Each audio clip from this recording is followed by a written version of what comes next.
ঝিনাইদহের মাঠে মাঠে চলছে বোরা ধান কাটার উৎসব। গেল বছরের তুলনায় ফলন ও ধানের বাজার দাম ভালো পাওয়ায় খুশি কৃষক। তবে বৈরী আবহাওয়া ক্ষেতের ধান ৮০% পাকলেই কেটে ফেলার পরামর্শ দিচ্ছে কৃষি বিভাগ।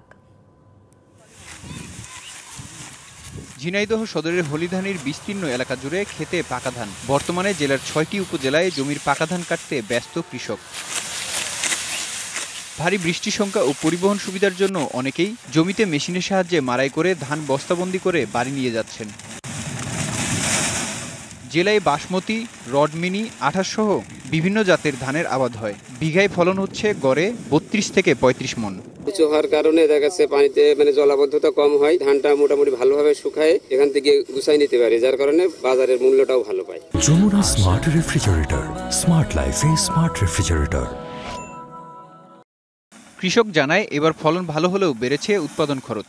গত বছরের থেকে এই বছরের জনের দাম বেশি, তারপরে পানির দামও বেশি। কাটতে জন প্রতি ৬০০ টাকা, মাড়াই করতে ধরেন ২০০০ টাকা। বাজারে প্রতিমণ ধান বিক্রি হচ্ছে গড়ে ১৩০০ টাকা থেকে ১৭৫০ টাকা দরে। এতে খরচের তুলনায় লাভের অংশ দাঁড়াচ্ছে দ্বিগুণ। আঠাইশ যাচ্ছে ১৪০০-১৫০০ টাকা, আর রডমিনি যাচ্ছে ১৪০০ টাকা। ফলন হিসেবে লাভ আছে এবারটা।